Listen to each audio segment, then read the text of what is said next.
¿sí? Hablaba yo con el doctor Lifshitz ayer, que él va a dar una conferencia mañana, conferencia magistral sobre la medicina y la complejidad. Hablábamos de que, a final de cuentas, el médico siempre es un docente, no puede no ser un docente. ¿Por qué? Porque cuando habla con su paciente, le explica las cosas, le está dando una clase, a su nivel, si quieren, pero le está explicando cosas. Entonces es muy importante este asunto de la educación. La educación no es una prerrogativa de los profesores que trabajan en una escuela, No, los padres, yo en mi caso personal, mis mejores maestros, y que me perdone Ilya Prigogine, y que me perdone el doctor Lifshitz, y que me perdone el doctor Rosenbaum y todos, el doctor Ladrier, mis excelentes maestros que he tenido en mi vida, pero hay dos que han sido mejores maestros que ellos, y por mucho, papá y mamá, porque ellos a mí me enseñaron lo principal, y les estaré eternamente endeudado a ellos. Esto lo digo porque la palabra que a mí me hace tilín en la cabeza, en el título de esta obra, es metamorfosis. Es una palabra admirable, metamorfosis, porque es probablemente la que más biunívocamente se relaciona con la complejidad. Metamorfosis, ¿sí? Más allá de sus raíces griegas. Abrir caminos a la metamorfosis de la humanidad. En mí despierta 4 ideas: sistemas abiertos, la acción de caminar, metamorfosis y humanidad. Se podría escribir un tratado entero sobre cada uno de esos términos. Y creo que nunca acabaríamos, porque un tratado sobre la humanidad, imagínense, un tratado sobre la acción humana de caminar. Bueno, ya hubo una tesis doctoral admirable, escrita en 1893 por Maurice Blondel, donde hablaba de la acción. Y su tesis doctoral la comenzaba diciendo: ¿tiene el hombre, sí o no, un destino? Y él respondía que somos lo que hacemos, que actuamos sin saber qué es la acción, muchas veces contra nosotros mismos, que ya no podemos rescatar ni siquiera la nada porque no sabemos si es. La mejor respuesta que tiene el hombre a su existencia, por no decir que la única, son sus acciones. Y la acción por excelencia es la educación. Y nadie queda exento de esto. El gran llamado, yo le vería casi el formato de un manifiesto a este texto. Los que hemos estudiado la carrera de medicina sabemos que los ladrillos que nos rajan desde el primer semestre de la carrera, de 1,600, 2,000 páginas, ¿no? De pronto me entregan un librito de 135 páginas. Esto me lo leo en un par de horas. Pues no. Hace un rato sucumbí a la tentación reduccionista y conté el número de notas que había hecho yo de las 135 páginas. Escribí 36 páginas de notas. Así que no se preocupen, no voy a leer eso aquí. Pero quiero decir con esto que es una obra fundamental, que ha nacido un texto en el que es non multum sed multa, ¿sí? No es mucho material, mucho discurso, muchas referencias bibliográficas, aunque hay obviamente referencias bibliográficas, sobre todo a obras morinianas, aunque no únicamente, sino que es mucho el contenido. Y la verdad es que yo después de cada página, había unas más densas que otras, como en toda obra, pero yo tenía que parar. Y me iba a jugar con mi gatito, que quiero tanto, Gardel. Iba a jugar con él porque decía, tengo que pensar esto es demasiado. Y regresaba y no podía seguir, tenía que volver a leer la página. Pues ¿de qué habla esa obra? Habla precisamente de crisis, transformación, metamorfosis.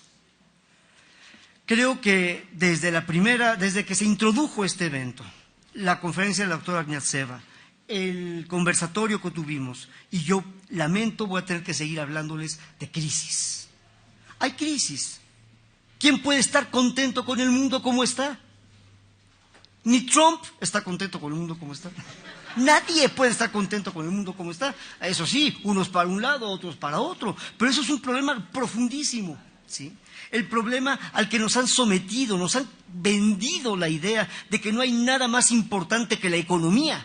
Y todos los noticiarios tienen su pedazote de 5 o 10 minutos sobre la economía. Yo cuando me pongo a ver, pero sinceramente, no digo que no tenga ningún valor, pero a mí, Alexandro de Pomposo en concreto, ¿de qué me sirve que Dow Jones haya subido o bajado? No digo que no tenga relación, no, sí deberá haberla, pero a mí, peatón ahí, ¿qué me da eso? Y me quieren hacer creer que todo depende de la economía. Y eso es tan falso como un billete de 2 pesos con 75 centavos. No es cierto. Lo más importante, por no decir lo único importante, es el hombre. Y esta obra explora los ejes que atraviesan al hombre, de cara obviamente a la educación, solo que lo hace en 3 etapas. Es como una sonata de Mozart, ¿sí? En 3 movimientos. El primer movimiento plantea el problema, plantea la situación general, la humanidad, crisis, transformación y metamorfosis. O sea, para dar todos los elementos, que son numerosísimos. No voy aquí a ponerlos porque es como si yo de pronto, para hablarles de la obra de teatro, les dijera, bueno, sí, el asesino fue el mayordomo. No, ya para que veo la obra de teatro, ¿no? Sí, no, hay que leerla esa obra, hay que meditarla, hay que saborearla y volverla a leer. En el segundo movimiento, esta obra se refiere a la búsqueda de rutas creativas, educación, universidad y complejidad. Aquí mucho ojo, Udual, juegan un papel fundamental, porque ustedes probablemente, no sé si son políticamente, organizativamente, burocráticamente los más indicados, pero el hecho es que ustedes, al organizar este evento con la Multiversidad Mundo Real Edgar Morin, han reconocido abiertamente la relevancia de este tema en la educación. Y en eso nos hemos hermanado. Ustedes, junto con nosotros, por supuesto, tienen una tarea ahora insoslayable, ¿sí? La universidad, la UNAM. Yo estoy ahí en la UNAM. Quiero muchísimo a la UNAM, pero porque la quiero mucho, le veo muy bien sus defectos. Y como todas las instituciones que ha hecho el hombre desde siempre prácticamente, está estofada de linealidad. Se pretende ver que las cosas tienen que ser así y así y así. Si en medicina llega el paciente y, a ver, oiga doctor, espéreme tantito. Usted aquí dice que tiene tal, su temperatura, su tensión arterial son tal, muy bien, le hicimos una gasometría, tanto, mire, se va a tomar usted esto. Oiga, pero yo le quería decir que el que sigue.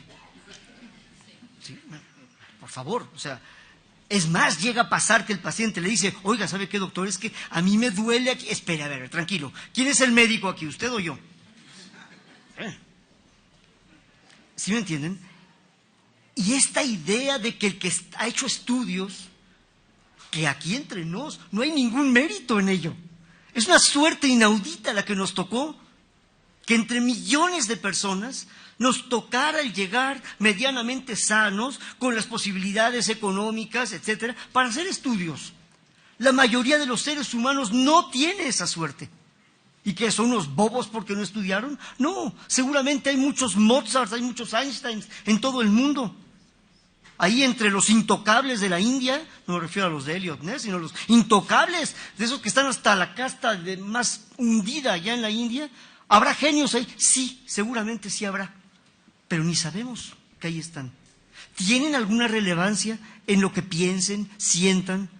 Por supuesto que sí. Por eso el libro subraya, ¿sí?, que esa búsqueda tiene que terminar no en conocimientos, no porque el conocimiento sea malo o no valga nada, no, sí vale, pero no es el fin de la ruta, no acaba ahí, al contrario, ahí empieza. Ahí es donde empieza, porque la verdadera meta es más bien las sabidurías, los saberes. Se ha olvidado mucho esta idea. Se cree que con conocer, ya.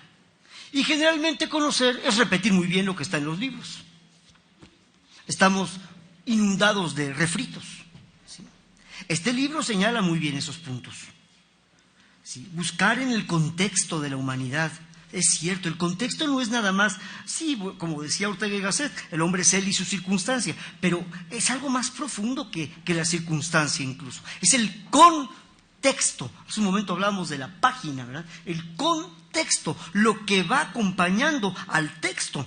Y fíjense que la palabra texto también es interesante. Tiene que ver con textura, con tacto. Tacto es tocar. La textura difícilmente se ve. Uno puede sospechar, esta superficie es rugosa, esta superficie es lisa, es dura, es blanda, sí, pero hasta que no la toca uno, sabe si es dura, blanda, fría, caliente, qué sé yo, ¿no? Y se da una idea. Es así, le pone en la palestra nuevamente a la experiencia. El saber sin la experiencia es nada. Decía don Santiago Ramón y Cajal, tan peligroso es pensar sin actuar como actuar sin pensar. Estamos llenos de epistemólogos de escritorio.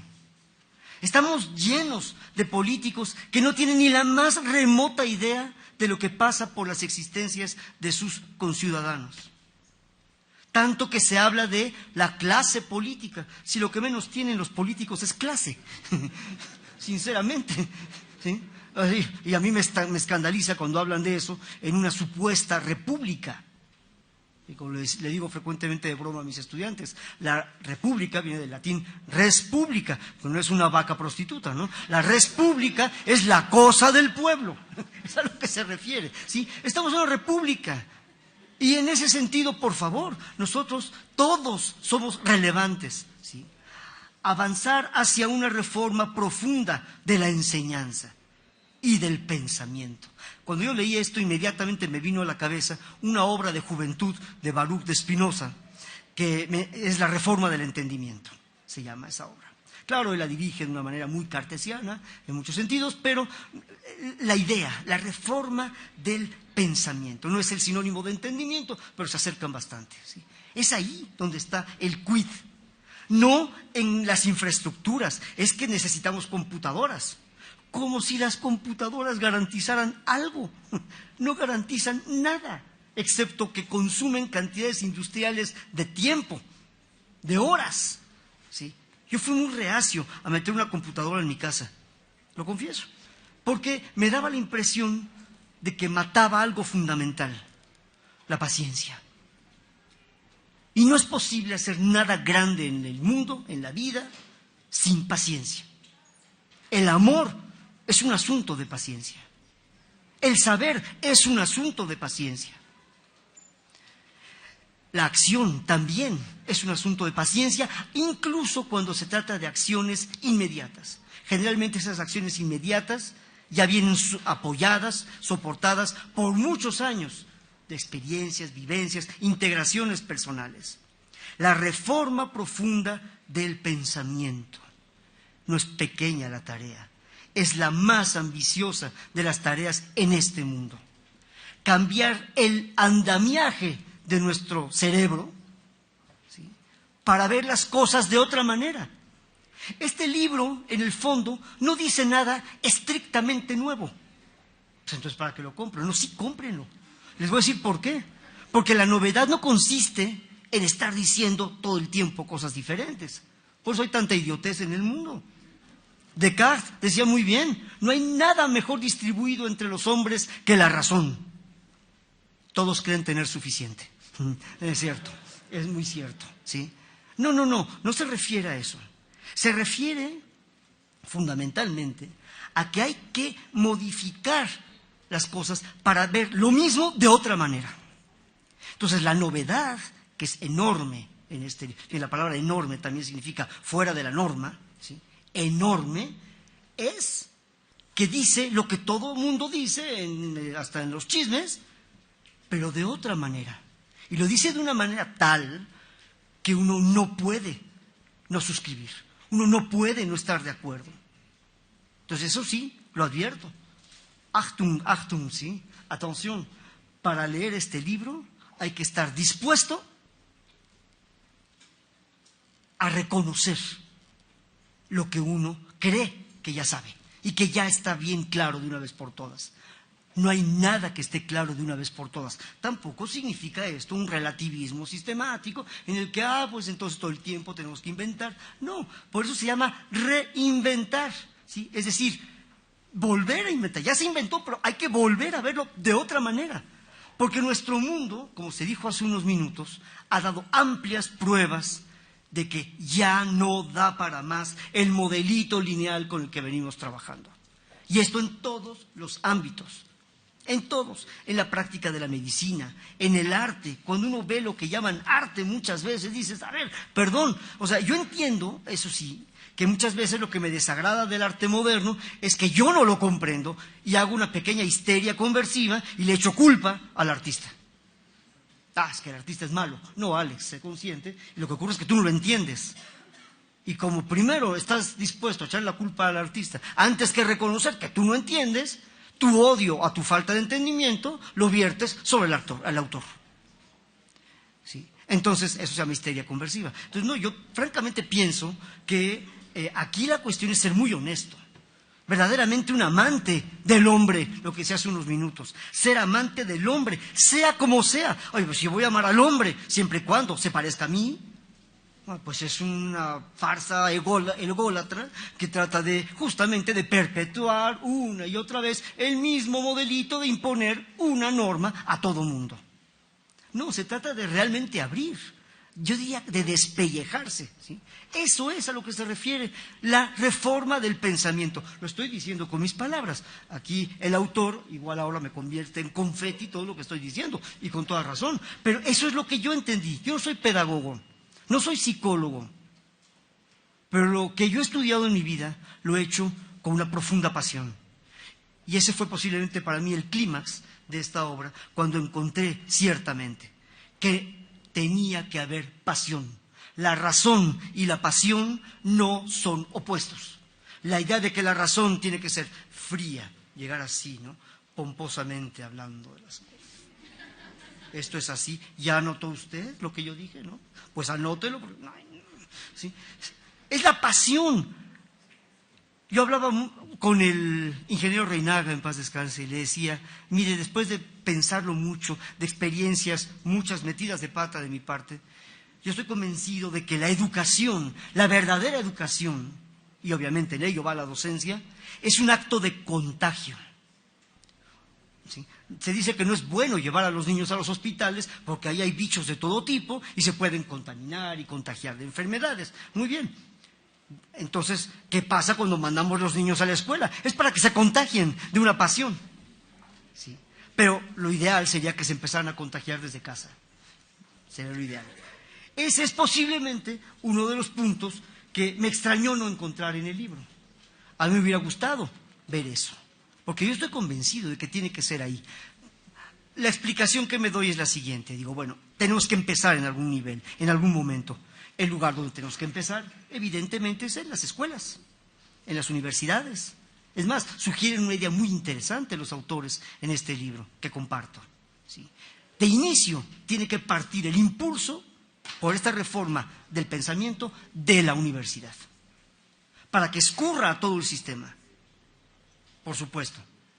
Pero después, eso es el inicio nada más, después tiene que estar invadiendo y permeando todos los niveles. El hogar, por supuesto. Papá y mamá que realmente cuiden bien los estímulos que le dan a sus hijos, tienen que ser de la más alta calidad. Eso no quiere decir que les vamos a dar la cumbia asesina tocada por la Filarmónica de Londres. No, quiere decir que se les va a inducir a ser críticos, a ser sanamente escépticos y no aceptar a ciegas nada. O sea, hablábamos de la religión. Bueno, la religión también necesita de la razón, no se limita a ella, pero también necesita empezar por ahí. Si yo no tengo elementos de credibilidad, ¿en qué creo entonces? Decía, eso ya no es creer, eso es credulidad. Nuestro mundo está lleno de crédulos, porque el presidente de la República lo dijo, porque la Suprema Corte de Justicia dijo. ¿Sí? No, ¿tú qué dices? Tú. Que no te diga la televisión, o no te diga el político tal o cual, o no te diga fulano de tal. Bueno, para eso, ¿qué hace falta? Leer, buscar, indagar. Es un movimiento perpetuo. Y terminan hablando, el tercer y último movimiento de esta sonata, sobre la transformación de la política y lo político, sociedad, política y academia. Obviamente para mí, política no es lo que normalmente vemos ahora. Eso que vemos ahora es una corte de los milagros, más o menos. No, la política es una actividad profundamente noble y su raíz es filosófica y es profundamente filosófica. No cualquiera debe hacer política. Hoy México, el mundo de los políticos está convertido en el teatro Blanquita. Nada más que el teatro Blanquita, siendo lo que es lo que es y está bien. Pero trasvasar eso a un mundo, pues terminamos teniendo un montón de payasos que hacen todo menos política y degradan una actividad muy noble. Entonces, dice el libro, y esa es posiblemente una de sus mayores, no la única, pero sí una de sus mayores moralejas, que la academia, la sociedad entera no puede manejarse al margen de la política. Yo recuerdo, eso en mí personalmente fue un larguísimo proceso. Cuando yo estudié mi primera carrera, física, yo decía, no, yo de política nada. A mí la política no, se me hacía una cosa de grillos. No, eso a mí no. Yo vine aquí a aprender a resolver ecuaciones diferenciales, a entender la física y demás. ¡Qué bien! Fue una etapa. Por fortuna, cuando yo llegué a sentarme frente a Prigogine en Bruselas y dije, bueno, ahora sí, vamos a trabajar el problema de Couette-Taylor y a resolver las ecuaciones de Navier-Stokes, él me dijo, mire, sí, vamos a ir a eso, pero primero quiero que me lea usted este librito. Yo cuando lo vi dije, ¿qué es esto? Era La evolución creadora de Henri Bergson. Yo dije, pero ¿estará confundido el profesor? Yo vine a hacer mi doctorado en física, no en filosofía. No, léalo, por favor. Me tardé poco más de un mes en leerlo y cuando regresé al libro, se lo entregué, le dije, mire, profesor, francamente, no le puedo decir que entendí a carta cabal todo, pero sí le puedo asegurar que ya no tengo tan claro qué es esto de la física y qué es esto de la ciencia. Para mí estaba clarísimo. La ciencia explicaba el mundo. Fin de la historia.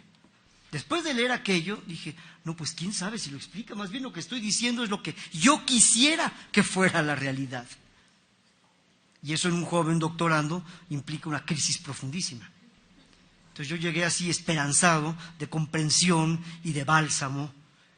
Y la respuesta de Prigogine que fue decirme, muy bien, Alex, eso es lo que yo quería, que estuviera en crisis. Esta anécdota me viene a la mente porque este libro, que está plagado a lo largo y a lo ancho de la crisis, donde se habla tanto de las numerosísimas crisis de la humanidad actual, también subraya el punto luminosísimo y esperanzador que emana del pensamiento de Morin y que yo, cuando tengo el honor de debatir o de conversar con mi amigo Carlos Delgado, descubro cómo en él brilla y con mucha intensidad esa luz. La luz positiva y esperanzadora de decir que la crisis también tiene algo muy bueno. No se puede hacer nada sin crisis previa. Así como decíamos que no se puede hacer sin paciencia, no se puede hacer sin crisis. He ahí una correlación bien interesante. La paciencia es para sobrellevar la crisis, es para ir al fondo de la crisis y superarla. ¿Cómo se va a superar? Justamente dejando de dividir y de compartimentalizar los saberes. No, mira, a mí no me hables de esto de asunto de médicos, discúlpame, yo soy ingeniero. Oiga, no, doctor, fíjese que a mí es algo muy interesante, pero yo me dedico a los caballos. Bueno, perdón, pero creo que al ingeniero le vendría muy bien saber algunas cosas del médico y al médico le vendría muy bien saber algo de equitación porque hay enfermedades asociadas a eso. ¿Sí? Por eso hablaba de la solidaridad con la condición humana, cualquiera que ésta sea. La solidaridad, lo dice muy claramente el libro, no es dar una palmadita, sí, estoy contigo. No, es decirle algo muy fuerte, algo muy atrevido, yo diría casi algo blasfemo. Sí, soy tú. Pedro Lainentralgo lo dice muy bien en su libro. Hay una transición de la alteridad a la otredad y finalmente a la proximidad. Cuando se llega a ese nivel de la proximidad, en ese momento se resuelve la crisis. ¿Por qué? ¿Porque ya se tuvo el dinero? ¿Porque ya se recuperó la salud? No, porque ya se le encontró un sentido. Víctor Frankl lo dice bien. El hombre en búsqueda del sentido. Esa es nuestra razón de ser. La crisis es antropológica porque no sabemos interpretar el mundo, no sabemos interpretar la vida. Tenemos una crisis hermenéutica, no sabemos encontrar el sentido. Y por sentido quiero decir dos palabras: dirección y significado. Dirección. La doctora Kniazeva lo decía muy claramente, sí es cierto, la complejidad nos lleva a que no hay un destino, un fatum en latín, ¿no? El único, ni para qué hago lo que tengo que hacer, si de todas formas me va a pasar tal, ¿sí? Como dice el programa del Canal 11, aquí nos tocó vivir, pues ya para qué. Pues, es totalmente fatalista ese programa, perdón, con respeto a esta señora, pero aquí nos toca, pues ni modo. No, perdón, no, eso no es. El destino lo labramos nosotros, y es más, no es uno, es múltiple. ¿Quién no se ha levantado un día, tomen por ejemplo hoy, y ha terminado haciendo lo que no quería, y ha terminado no haciendo lo que debía? A mí en lo personal, lo confieso, me pasa muchas veces diario. Y me acuesto con un sincero sentido de fracaso y de frustración, porque justamente el puente entre la teoría y la praxis siempre será el gran reto. Pero esa es la única razón de estar aquí, construir ese puente, una y otra y otra y otra vez. ¿Sí? Entonces, termino solo con dos comentarios. Uno que es lo que presenta al final el libro, lo leo verbatim porque me parece un estupendo, no resumen, pero una síntesis en concentrado capsular de lo que realmente contiene esta obra. Reinventar significa enlazar la ciudadanía con la transformación de la política y las reformas del pensamiento y de la enseñanza. Fundir en una las reformas del pensamiento, la enseñanza, la política y la vida. Muy alta densidad. Así que yo más macarrónicamente comento a ese brillante párrafo y con eso termino. El quid de la educación, sin importar bajo qué forma, régimen o escala se dé, es que debe tener como eje central el aprender a vivir. Gracias.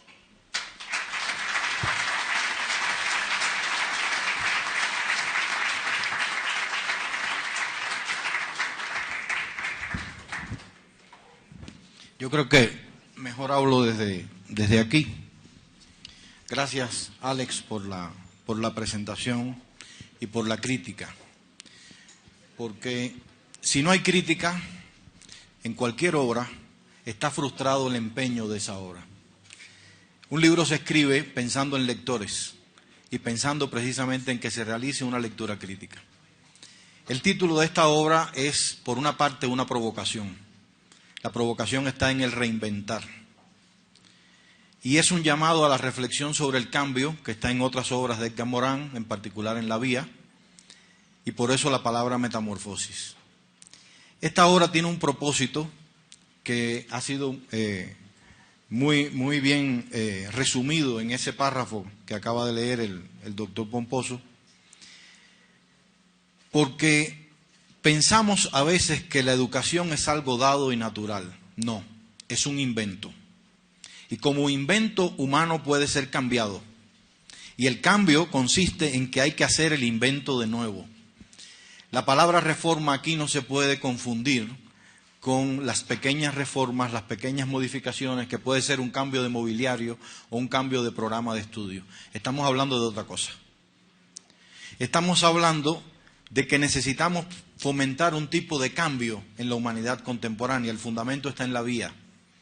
No hay manera de que resolvamos los problemas que tenemos por delante por la vía de la evolución o por la vía de la revolución. Son vías interesantes, buenas, con cosas muy negativas, con cosas muy positivas, pero que están prácticamente agotadas en el mundo en que estamos viviendo. Necesitamos un cambio global. No hay manera de resolver los problemas que tiene la humanidad delante, que son problemas de cada persona, que son problemas de las comunidades. No hay manera de resolverlos sin un cambio radical. Hay filmes, hay obras de arte que lo invocan, incluso antes de que Morán haya hecho su reflexión en la vía. Pero ese no puede ser un cambio súbito, no puede ser un cambio generado sobre la base de adoctrinamientos, no puede ser un cambio generado sobre la base de dar instrucciones que puedan ser ejecutadas. Se necesita un crecimiento humano, y ese crecimiento humano va por la vía de la ciudadanía. Por tanto, la educación debería reinventarse para que pueda enseñar a vivir, pero hay un sujeto de esa vida. Y estamos hablando de un ciudadano, no de un ciudadano liberal, o no de la concepción liberal del ciudadano, que es alguien relacionado con un conjunto de deberes y de derechos. Estamos hablando de alguien que pertenece a una comunidad y por tanto tiene efectivamente compromisos con esa comunidad, límites a partir de esa comunidad, libertades a partir de esa comunidad. Necesitamos una educación que contribuya a esa formación. Por tanto, estamos hablando de una formación política. No estamos hablando de la relación entre política y educación porque la política que tenemos use a la educación para reproducirse o porque la educación que tenemos sirva a los intereses de la política, por ejemplo, con el mal uso de los presupuestos y cosas por el estilo, para utilizarlos en fines no educativos. Se trata de que la educación debería dejar de ser algo centrado en la supuesta instrucción y volcarse hacia esa forma, hacia esa formación para que las personas podamos vivir en un mundo. ¿Cuál? El mundo que necesitamos, no el que tenemos. Y por eso aquí entra en juego una palabra fundamental que me asombra mucho que no haya entrado en el diálogo del doctor Pomposo, que es la palabra democracia. Necesitamos formar un ciudadano para una vida democrática. ¿Pero eso qué significa? Porque si eso lo que significa es que la gente sea capaz de ejercer un supuesto derecho al voto cada cierto tiempo, no estamos hablando absolutamente de nada. Estamos hablando de asumir esa pertenencia a una vida comunitaria y de buscar los caminos para que podamos, a través de la educación, entonces producir acciones, porque otra de las grandes equivocaciones es suponer que la educación es un acto de lectura en biblioteca, es un acto de presencia en el aula mediante la cual asimilamos contenidos.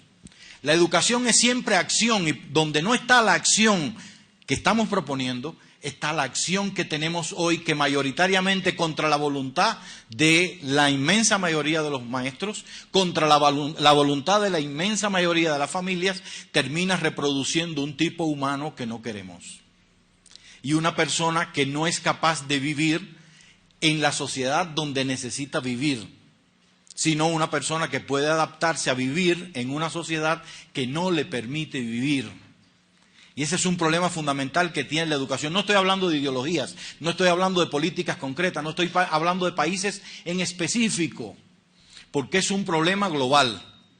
Este libro es una obra de divulgación. No creo que podamos catalogarlo de una obra científica que presenta, como decía Pomposo, ideas completamente nuevas. Es una obra de divulgación para tratar de poner los puntos sobre las íes en un conjunto de textos donde Morán ya ha avanzado ideas. Lamentablemente, Morán es un autor que tiene una obra muy amplia y a veces llegamos a la obra de Morán por un costado. Por ejemplo, los 7 saberes necesarios para la educación del futuro, que es una de las obras más conocidas por los maestros, es absolutamente incomprensible si usted no sabe nada del método. Y por tanto, a veces se hacen todo tipo de especulaciones. Por eso aquí retomamos la idea de la reforma del pensamiento, de la reforma de la educación, pero en su vínculo con la necesidad de una educación volcada a la política, no a la política que tenemos, sino a la política como acto humano de vivir en sociedad. Y por eso plantea una idea que probablemente sea una aberración para los especialistas de la ciencia política y de la teoría política.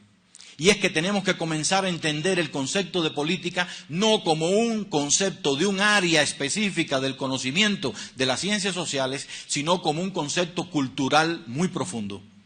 Y la educación debería sembrar una cultura de la política. Pero lo que yo pueda decirles tiene muy poco valor.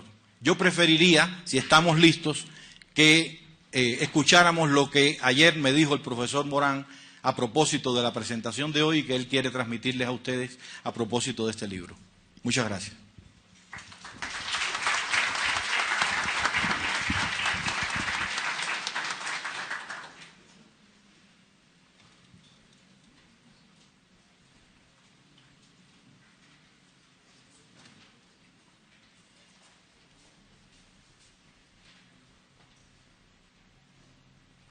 Ahora hay un problema general de repensar el pensamiento, de conocer el conocimiento en el sentido que es a través el conocimiento que pensamos la verdad, que llegan todas las y las ponencias.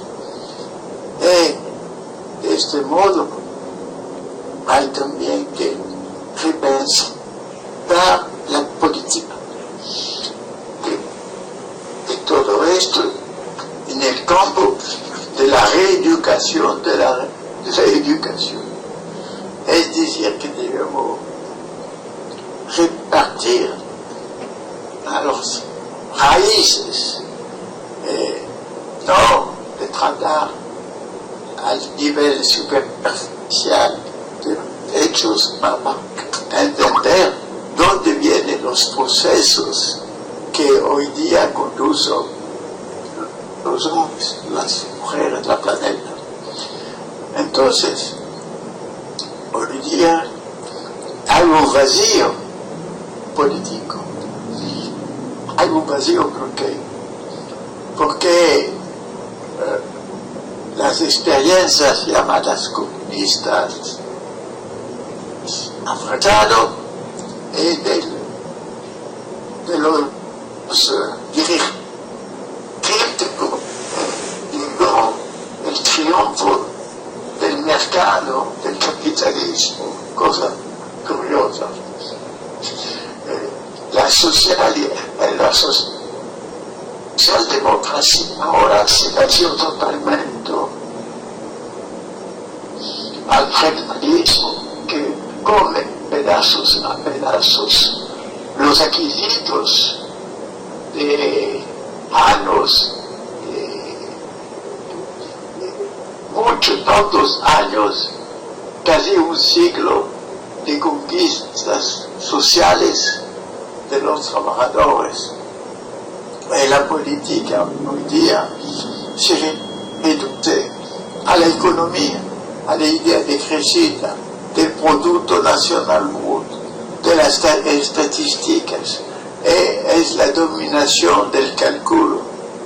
Pero calcular es un modo útil, pero hostil del pensamiento, porque con el cálculo no se puede entender la vida humana, la felicidad, el sufrir, todo lo que nos hace humanos. El cálculo está ciego por esto.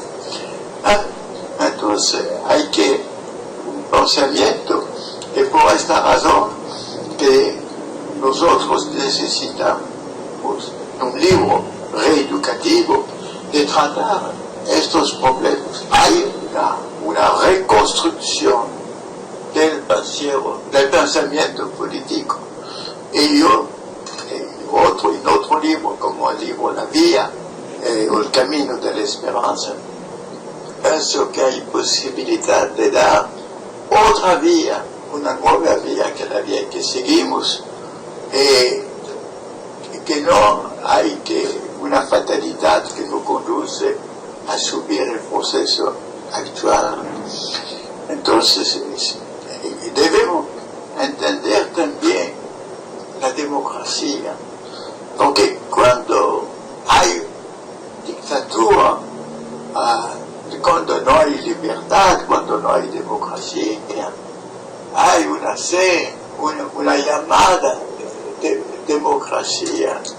Pero cuando llega la democracia, entonces la democracia es una cosa que se debe entender y su naturaleza. La naturaleza es que la democracia no tiene una verdad. La verdad se encuentra en la democracia que sabe todo. La verdad se encuentra en la filosofía totalitaria del nazismo, del stalinismo, que sabe todo. Pero la democracia da la oportunidad a diversas verdades de hacer una competición de una verdad que tiene la favor de los ciudadanos y por algunos años ocupa el poder. Es decir, que nosotros, si queremos la democracia no da el regalo de una verdad, nos da la posibilidad de escribir nuestras verdades. Es importante. La democracia respecta a besoin de conflictos de ideas, porque los conflictos de ideas son productivos. Si todos dan la misma idea, no hay más creatividad de pensamiento. Y la democracia debe respetar las minoranzas étnicas, las minoranzas religiosas, las minoranzas... porque es una cosa muy, muy importante que hay también en las minoranzas toda la diversidad de una sociedad, el poder de creatividad. Entonces, hay que aprender a ser ciudadano. ¿Por qué hay que aprender? Porque no es una cosa natural. La democracia, la idea del ciudadano, nació en la Grecia antigua, 5 siglos antes de nosotros, de nuestra época. Dura poco tiempo, 50 años, en Atenas. Fue también un poco de tiempo en la Roma antigua, en algunas ciudades medievales de Italia. Pero es un proceso histórico largo, difícil, que ha desarrollado en los tiempos actuales una democracia. Pero esta democracia hay peligro siempre de corrupción, de degradación al poder y también a los ciudadanos que no tienen más educación o interés para la democracia. Es una conquista permanente de la democracia. Es esto que nosotros debemos enseñar a los jóvenes porque entienden el mundo donde viven. Entonces, ¿no? Hay también educar a nuestra vida de nuestra civilización y nuestro mundo, de entender, de educar a la diversidad de las culturas y de respetar la cultura. Entonces, la reeducación de la educación es una cosa fundamental. Y la cosa que hacemos en nuestro libro de Carlos Delgado y yo es de hacer la promoción de esta nueva educación, que es la promoción de un nuevo conocimiento, de un nuevo pensamiento que a nuestro sentido es vital en los tiempos actuales. Estoy muy feliz que en América del Sur, donde hay tan grande vitalidad intelectual, a pesar de todas las tragedias, hay la posibilidad de adelantar en este camino con un pensamiento del sur que su pensamiento para salvaguardar nuestros valores, pero con la perspectiva de toda la humanidad, es decir, con un humanismo planetario. El Perú Sur es un elemento del humanismo planetario. Es esto que nosotros debemos dar a los jóvenes. Y entonces, reformar, reeducar, es una palabra clave. Y nosotros estamos compromisos en este camino. Ahora, Sí, te preguntaba que si podías darle al auditorio alguna información más sobre la diferencia entre el concepto de metamorfosis, el de revolución y el de evolución. ¿Por qué es tan importante en este proceso de reinvención de la educación pensar la metamorfosis? no entiendo. Entonces, digamos, la nueva vía, porque pienso que la vía que seguimos con la mundialización actual, es decir, con el proceso descatenado del desarrollo técnico, económico, financiero, científico, conduce a varias catástrofes. Entonces, pensamos que hay que cambiar de vía. Es muy difícil, pero lo que podemos hacer diversos cambios en cada sociedad, cambios en el campo de la agricultura, con la agroecología, campo en el campo de la vida de la ciudad, campo en el campo de la economía, con una economía social y solidaria, en un mundo donde no hay más la total hegemonía del provecho y del dinero, digamos, mil oasis de cambio existen en el mundo. Hay que conectar todos estos movimientos dispersos. Así se hacen los pequeños ríos, hace de grandes ríos, y finalmente el Amazonas. Sí, de las vías nuevas, ese conjunto, tomamos un nuevo camino que conduce a la metamorfosis, a un cambio. Y la metamorfosis es una cosa muy natural, porque todos, no hay tantos como los gusanos que se transforman en mariposas. Nosotros estamos como animales acuáticos al interior de nuestra madre y cambiamos por devenir humanos al aire, oxígeno, cuando salimos al mundo, digamos. Pero ¿para qué? ¿Por qué la metamorfosis es más importante que la revolución? Porque una revolución violente no empieza contra una violencia reaccionaria, a un juego de violencia, y que contamina todo el proceso revolucionario, que pierde su finalidad. Fue la experiencia de la Unión Europea. Y nosotros debemos saber que debemos buscar más, no únicamente, como dice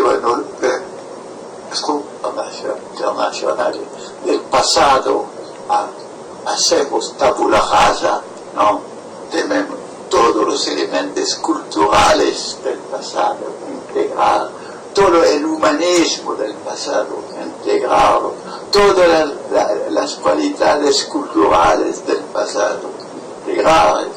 Hoy día que vemos una sabiduría de los campesinos, integrarla en el mundo científico actual. Hay tantas cosas, hay la cosa de integrar las virtudes del pasado para hacer la transformación, la metamorfosis. Y esto es la idea importante. La esperanza hoy día es una metamorfosis que no podemos hacer la descripción, porque cuando hay una creación no se puede ver antes la creación lo porque antes que Beethoven hace su obra, es imposible de saber qué será la sinfonía.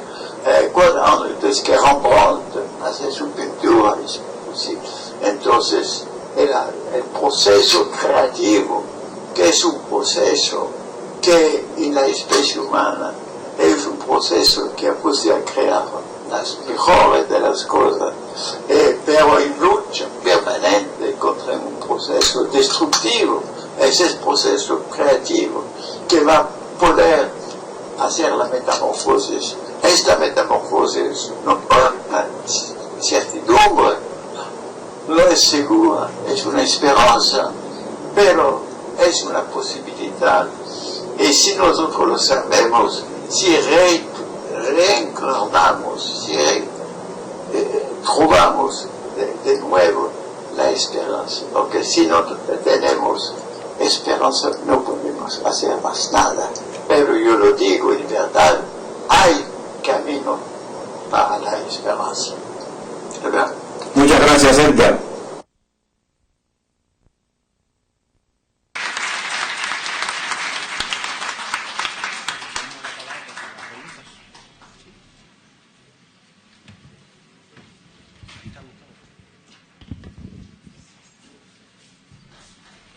Hola, hola.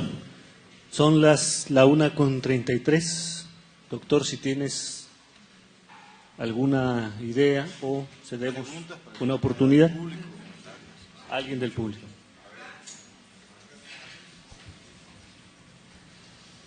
Muchas gracias al autor y sobre todo por la generosidad de hacer algo diferente, incluir al público. Muchas gracias porque... buenas tardes, mi nombre es Graciela y de origen soy abogada, pero muy interesada en formas alternas de pensar, pero sobre todo de actuar. Agradezco mucho su sencillez al explicar su libro de favorecer el diálogo y solo quisiera expresar que a lo mejor hay otras personas como yo que están aquí por buscar formas alternas de dialogar, cuidando mucho los tiempos, cuidando mucho el mayor contenido de palabras, de ideas, y sí creo que es muy importante aterrizar todo esto en conductas y proyectos, porque si no sería suplantar un paradigma por otro o buscar una adoración por otra. Creo que el tema de cómo llegar a nuevos resultados, cómo repensar, pero sobre todo cómo encauzar ese repensar, es algo bien importante, porque todo es importante, pero tenemos problemas muy serios, muy fuertes, y creo que podríamos trabajar en esa declaración de problemas que atender y de nuevos métodos, porque si no nos engolosinamos nuevamente con nuestra propia voz y nuestra propia palabra. Muchas gracias.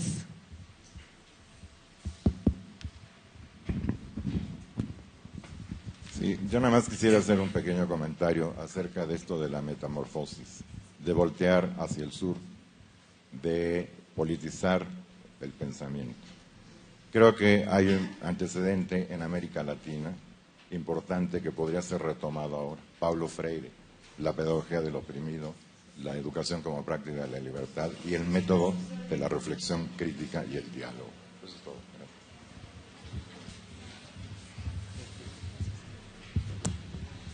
Bueno, en lo que se anima a alguien más, voy a responderle a los dos. Coincido plenamente con lo que usted acaba de decir. Creo que es fundamental trabajar en el nivel concreto. Para eso hay, por ejemplo, en el área de pósters, hay 10 trabajos que tienen que ver con investigaciones específicas que trabajan este tipo de pensamiento y reforma en varios campos de actividad. También hay varias ponencias en las sesiones que tienen que ver con trabajos concretos, porque esta es una obra de muchos.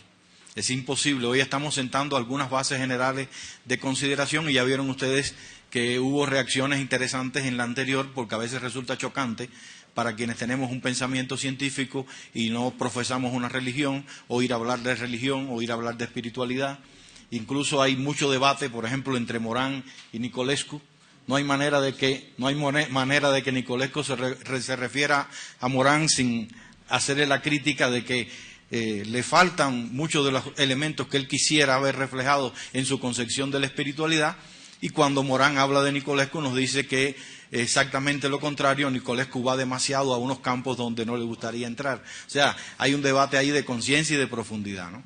Y con respecto a la observación que se hacía por acá sobre Freire, pues tenemos un taller el viernes precisamente que es Pensadores del Sur en Educación, Paulo Freire y Edgar Morán, porque a veces no nos damos cuenta que el pensamiento complejo tiene muchos rostros. En particular hoy se ha hablado aquí de transdisciplina, y yo podría entrar en detalles, y lo haremos el viernes en el taller, de cómo el concepto de transdisciplina fue dibujado exactamente el concepto que en los años 90 se convirtió en concepto más avanzado de disciplina, fue trabajado como concepto sin usar el término por Paulo Freire desde la década del 70, con mucha claridad. Entonces hay muchas alianzas de pensamiento que tenemos que desarrollar, porque el pensamiento complejo es sumamente diverso y hoy tiene muchos nombres. Tiene muchos nombres y tiene muchas líneas de trabajo que resultan todavía desconocidas. En educación en particular, muchas veces hay un divorcio entre los educadores que conocen la obra de Paulo Freire y los educadores que conocen la obra de Edgar Morán. Y no me canso de decir cada vez que sale este tema, que el día en que logremos un diálogo a profundidad entre los que en educación trabajamos y comprendemos a Morán y los que en educación trabajamos y comprendemos a Freire, seremos la mayoría absoluta y podremos hacer algo. Pero mientras no lleguemos a esos niveles de comprensión, probablemente nosotros mismos estemos tropezando con nuestros aliados como si fueran nuestros obstáculos. Los invito a buscar en la página de Multiversidad un diálogo que tuve hace ya algún tiempo con la viuda de Paulo Freire en la Universidad de La Habana, que nos visitó un día, y es un diálogo muy interesante porque es absolutamente franco. No se hizo para conversar, se hizo para conversar, no para divulgarlo, pero había un sacerdote jesuita que acompañaba a Anita Freire y nos grabó sin que nosotros nos diéramos cuenta. Ya cuando nos dimos cuenta había grabado la mitad y le dijimos los dos que sí, que cómo no, y ahí está a la vista de todo el mundo, ¿no? Yo creo que esa es una alianza fundamental. Sí, ¿se escucha? Sí. Gustavo. Sí, buenas tardes. Hay gente también del lado de acá. Gracias, doctor Casas, por haberme concedido un minuto a ustedes, amable auditorio, de compartir. Me parece excelente que nos han dado ustedes, organizadores, la posibilidad de intervenir, así sea brevemente, claro, para enriquecer precisamente las ponencias tan importantes que se han venido presentando. Ayer, en el diálogo con el doctor Leonardo Mauruti, sobre el trabajo de grupos, veíamos precisamente la importancia en eso, no solamente de la influencia del grupo, de la influencia de los grupos pequeños, sino la interacción que existe entre los grupos y las masas. Es decir, yo veía personalmente, aunque no soy ni médico, ni psiquiatra, ni psicólogo, veía precisamente cómo el doctor Leonardo, desde la psiquiatría y desde la medicina, haciendo una correlación con el psicoanálisis, me parecía excelente. Yo he conversado con unos colegas psicólogos al respecto. Y esta mañana, la doctora Elena, también me encantó, porque imagínense que estoy desde el pensamiento complejo, pero ella, en el ámbito del pensamiento complejo, en este congreso, planteando las teorías de la complejidad, ¿sí? Las teorías de los fractales y otras, la teoría del caos, en fin, yo pienso que vamos por el camino correcto. Ahora el doctor de Pomposo, planteando con el doctor Plazas, su acompañante, en ese diálogo. Mire, cómo me apasiona ese tema, hasta dónde llega el ser humano. Es decir, ¿tenemos religiosidad hasta dónde llega? ¿Qué pasa con el planteamiento ateo del marxismo, de la negación de la existencia de Dios y de otras vidas? Ayer no tuve la oportunidad de plantearle, por ejemplo, al doctor Leonardo, pero hoy el doctor Pomposo estaba hablando de En busca de sentido de Víctor Frank. Y allá está el otro personaje, ¿se acuerdan ustedes de ese bestseller del doctor de Mucha vida, muchos sabios? Mucha vida, muchos sabios. De ese psiquiatra decía que hay otras vidas. ¿Cómo me apasiona a mí poder interactuar sobre esto de la existencia del más allá? ¿Existe, no existe? Eso tiene que ver con el conocimiento en todos los saberes. la articulación de la ingeniería, la medicina, la biología, el espíritu religioso, la ciencia, en fin. Entonces, personalmente me encanta, pero que haya oportunidad entre esos 3 días de que dialoguemos. Muchas gracias.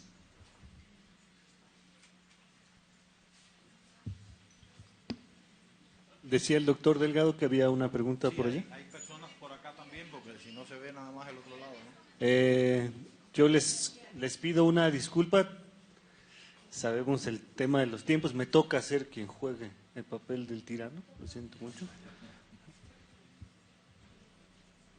Quisiera saber cómo en estos momentos el pensamiento complejo se acepta a nivel de la academia, porque observé que en Estados Unidos se están retirando en algunas universidades libros de Freire, pero sin embargo en otras como la Universidad Laval de Quebec, en Canadá, se lee a Freire en sociología, en antropología, y se habla de Morin, nos hacen leer libros, pero no va más allá de una simple introducción. Bueno, usted mencionó los Estados Unidos. Creo que no hay duda para todos que los Estados Unidos son un referente, solo cada uno piensa referente de qué. Yo no voy a decir de qué. Se han hecho cosas extraordinarias en los Estados Unidos como retirar la enseñanza del darwinismo y todo ese tipo de cosas, ¿no? Entonces, yo creo que para la academia el pensamiento complejo es todavía un problema. La academia encontró una forma de acercamiento al pensamiento complejo y de aceptación del pensamiento complejo que Morán en uno de sus trabajos la llama complejidad restringida y reclama una aproximación a la complejidad mucho más amplia, complejidad generalizada, para una parte importante de la academia científica que no es por eso positivista, porque a veces le colgamos el sayo de positivista, no por ello es positivista. Es criticable el uso de la metáfora a su juicio en exceso. Es criticable un pensamiento que trate de abordar los problemas desde una perspectiva general sin que tenga un aterrizaje concreto en la investigación. Y ahí hay una polémica que creo que va a ser productiva para la academia, va a ser productiva para las diferentes interpretaciones del pensamiento complejo. Hay mucho trabajo por hacer. Tratamos aquí en Multiversidad de construir un entorno sólido, metodológico para las investigaciones que se realizan, pero que estén abiertas a las diferentes formas de lenguaje y a las diferentes maneras de entender la complejidad. Por eso puede ser un poco extraño encontrarse un diálogo. Lamentablemente no tenemos aquí entre los ponentes alguien que venga como en un evento de ecología en que me tocó participar hace muchos años y fue gratificante, una persona que llegó al escenario y dijo: no tengo ningún título científico, yo soy una persona que vivo en mi comunidad y tengo algo que decirles. Y habló como ciudadana, era un evento de medio ambiente. Entonces la complejidad también pasa por la vida cotidiana de las personas y a veces eso se nos escapa de nuestros trabajos científicos. Por eso creo que hay que pensar con mucha calma el tema de la presencia del pensamiento complejo, las ideas de la complejidad en la academia, porque la academia tiene sus reglas, tiene sus normas de crítica y de autocrítica, y es natural que un pensamiento como el pensamiento complejo sea retador de esas estructuras. Por tanto, ahí se da algo que mencionaba el doctor Pomposo en la parte anterior, es decir, un conflicto entre el cambio y la estabilidad, entre el cambio y la resistencia al cambio, que es muy productivo. Y por eso, antes de comenzar las sesiones de hoy, estábamos conversando un grupo acá a la salida, y yo les decía, cada vez que encuentro una crítica al pensamiento complejo, lo primero que pienso no es qué equivocado está, sino qué razón tendrá. Estudiemos a esa persona que critica para tratar de captar el grano racional de su crítica. Su crítica puede ser hasta desde el punto de vista del lenguaje virulenta y desagradable, porque a veces se denosta desde la academia también y se usa lenguajes muy vulgares disfrazados de latín, de griego y de todo lo demás. Pero ante cualquier crítica, la postura científica y lo que nos enseña el pensamiento científico es estar alertas para que la crítica nos sirva para una reconstrucción positiva, para poder buscar cuál es el grano racional, poder buscar qué hay de razón, porque puede ser que falte algo, porque puede ser que hay una línea que es necesario desarrollar, porque puede ser que hay algo que podemos ya identificar como error y como camino que no debemos recorrer. Si el pensamiento complejo abandona eso, se convierte en un dogma, se convierte en una ideología de dictado y sería todo lo contrario a lo que el pensamiento complejo propone. Y por eso necesitamos tener un pensamiento científico. No podemos tener un pensamiento complejo si no es un pensamiento científico, pero tampoco podemos tener un pensamiento complejo si solo es un pensamiento científico. Y ese es uno de los puntos de polémica dentro de la vida académica. Y yo creo que es un punto de polémica productivo. Hay otros muchos, ¿no? Hay un libro que mañana se va a presentar, La conciencia de la ciencia, que tiene que ver directamente con una crítica al pensamiento complejo y un debate sobre esa crítica al pensamiento complejo. No quiero extenderme porque quisiera que se pudieran escuchar más criterios.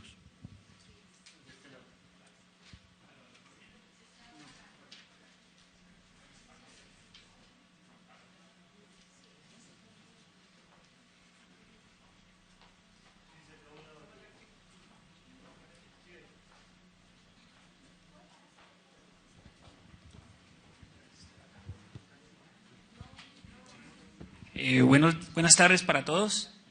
Yo soy Germán Vargas, soy ingeniero en computación, soy magíster en software libre, vengo de Bogotá, Colombia, la Universidad del Bosque, sí señor. La cuestión es la siguiente, yo siempre he tratado de averiguar temas nuevos, conocimiento nuevo, que me lo ha dado esta posibilidad de esta nueva filosofía. La verdad, para contestar una pregunta que es una señora por allá, creo que es nuestra responsabilidad el tratar de buscar los escenarios para poder aplicar la complejidad, ¿sí?, a nuestro quehacer diario. Yo por lo menos logré y por lo menos estoy en esa búsqueda. Tengo un ejemplo que he traído hoy en un póster que estoy mostrando de cómo a través de elementos de complejidad las redes neuronales artificiales pueden predecir con unos grados de asertividad mucho mayores a los que lo hace el método tradicional. Entonces, la verdad, yo estoy muy feliz, lloré de alegría cuando esto funcionó. Entonces, la verdad que quiero transmitir que es nuestra responsabilidad. Yo soy ingeniero y soy de hasta no ver, no creer, ¿sí? Pero la verdad, mi pensamiento está fluyendo. Muchas gracias.